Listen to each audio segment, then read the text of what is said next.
I'm here today and I'm joined by Polly from Vitiliglow. A few weeks ago we had a discussion, we did an IG live, and it was Polly really inspired me because she talked about her journey in vitiligo and what she's actually gone through and the challenges that she faces on a day-to-day basis. So we thought it'd be really nice to continue our conversation, and I'm really pleased that we have this opportunity to continue that, Polly. Yeah. How have you been? Yeah, I'm really well, thanks, Jyoti. And it was really good to do the live Instagram with you a few weeks ago. It's not something that I do very often. I don't like being in front of the camera, but like I've said before, you always make me feel very relaxed and very comfortable and able to open up and talk about my story and my journey with having vitiligo. So yeah, it's great to join you again today and to, talk about lots of different things. Yeah, I know that was a really big step that you took as well. Not everyone has the same level of kind of comfortability and confidence talking in front of the camera, so yeah. It was a huge step, but I thought that you really opened up and you shared so much with us all, and gave some tips on coverage as well, which was really useful. So I think today I really wanted to just sort of find out about how you deal with your vitiligo, especially when you've got gorgeous weather like this. How do you sort of manage it? Okay, so yeah, I mean, it really is a case of every day learning to live with vitiligo and learning how to deal with, if you choose to cover your skin, how to cover it. I mean, a lot of people have the confidence to leave the house, like yourself today, with their patches uncovered, and that's fantastic. I haven't got that level of confidence in myself to do that, and I don't feel comfortable when my patches are exposed. So for me, especially in this glorious weather, my anxiety levels are quite high about my skin.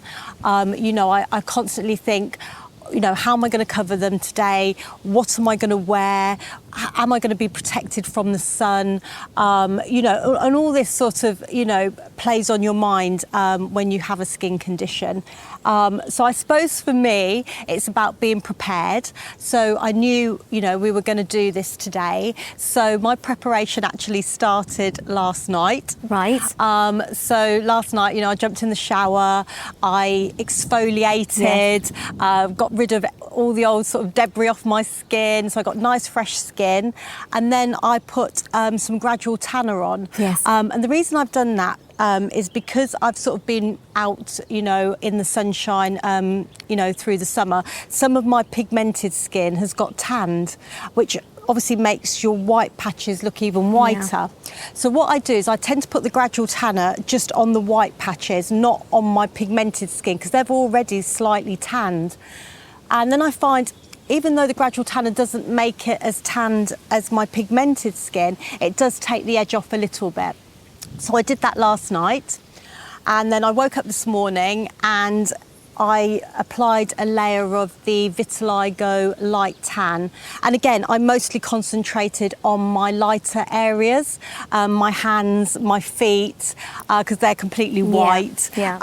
And so it kind of then just evens everything out. Yes. And then, I felt comfortable and confident enough to wear a sleeveless dress. Yes.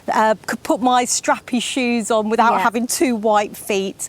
And also, because it is a hot day, vitiligo has got an SPF of 30 in it, but I did put a sunblock on over the top as well, because again, I knew we were going to be filming outside. Yeah. So it's all about sort of preparation. I was going to ask you that actually, whether your tanning product had SPF in it. It doesn't, no. So you apply no, so the gradual tanner I use doesn't, but Vitiligo does. Right. It has an SPF of 30. That's fantastic. However, I have always used a complete sunblock, and we always advise our customers to use a sunblock, because where you've got your white patches, you've got no melanin, you've got no protection from the sun. And is it better to have that on the base of the skin, like up, or do they say it's better to put it on top of the... You can do either, you can put it on as sort of like a moisturiser and then apply your products over the top, or you can wait till your products dry and then apply your sunblock.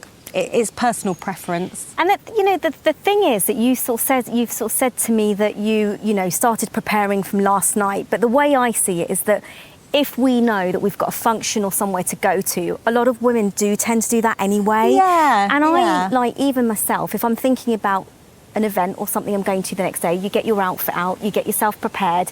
So I wonder whether, you know, a lot more women can connect and feel with this as well, getting your things ready the night before, because makeup is part of your routine. It's part of, you know, dressing up and what you're putting on. Yeah. So has that become, essentially that's become part of your routine. Do you think that as your vitiligo has spread, you're spending even more time preparing in advance, would you say? Maybe a little bit in the summer, because I like to use a gradual tanner. So I always like to put that on sort of the night before so it has time to develop.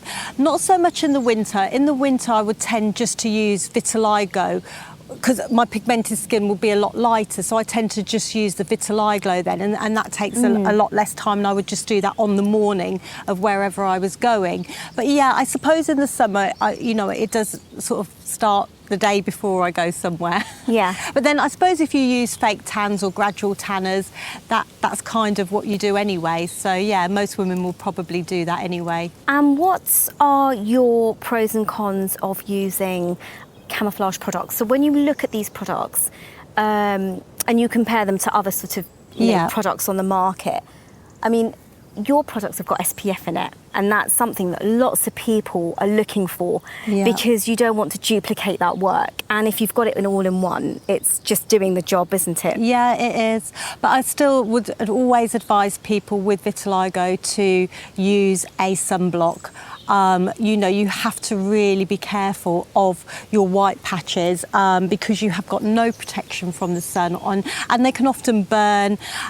So, you know, we always say use a sunblock. You know, even though the product has got an SPF 13, it's better to be overprotected than underprotected from the sun. And so when you are planning a holiday or you're going abroad, do you find that, I'm intrigued to find out your response here, because many people say this. They say when they go on holiday, they feel so liberated, so relaxed, they don't know anyone, and they don't feel the need to have to, you know, cover up their skin, their patches, eczema, psoriasis, whatever the skin condition is, people feel a little bit more relaxed. Yeah. Do you feel like that when you're on holiday? Do you have that same kind of...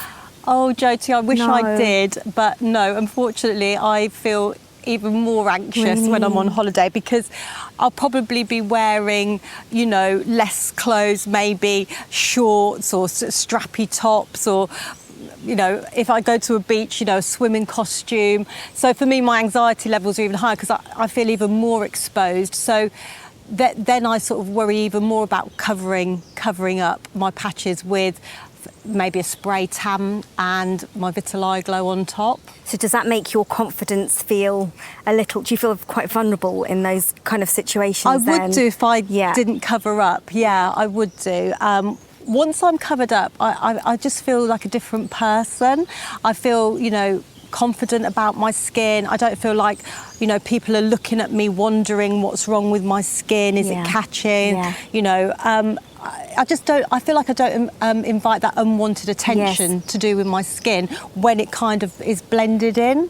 And what would you say to someone who were to say to you, well, you know, looking back at the last 20 years, there's been a lot of development, there's been a lot of movement, body positivity movement, there have been so many campaigns, educational campaigns within schools, campaigns in the media, promoting body positivity. So if someone were to sort of say, well, people are more aware about this skin condition, vitiligo. In fact, I've read somewhere that, you know, it's becoming quite a common condition for people to have. Does that make you feel more at ease, knowing that because it's becoming more of a common condition, people are becoming aware about it, and that maybe you could start to venture out with a little bit of exposure? Or do you actually feel there's no way I could ever do it? You know, I think it's great that, you know, more people are aware of the condition than, say, 20 years ago when I was first diagnosed with it. I felt very alone with it. None of my family had it. There was no history of it. You know, I didn't know anybody and obviously the internet and stuff wasn't as available as it is nowadays. So yeah, I did feel very alone with it, and didn't feel like, you know, many people might even have this condition. So it's great that actually, you know, the awareness has been raised now, and that, you know, people like Winnie Harlow, etc., have done so much, you know, for people with vitiligo. However, and I've said it, you know, earlier on, I think it's fantastic that people like yourself have got that confidence to carry on their life and not you know, worry so much about having the condition, and feel confident and comfortable enough to have their patches exposed. I don't feel that way. I know a lot of other people don't feel that way.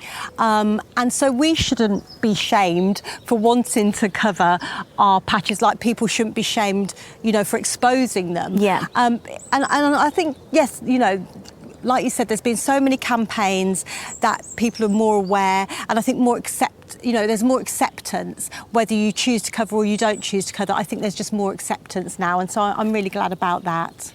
Yeah, and I completely agree with you as well, which is why I think, you know, there are so many, it's your personal journey. Everyone's on their own personal journey, and it's how you're overcoming those steps. Yeah. Join us in part 2, where we'll be discussing some of the steps that we can actually take to overcome our vitiligo, whether we choose to cover up or whether we don't.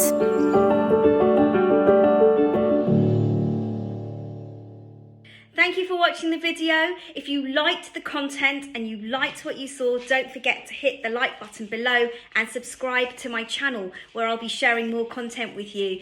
If there's something that you would like me to talk about, please pop it in the comments below. See you next time. Stay positive.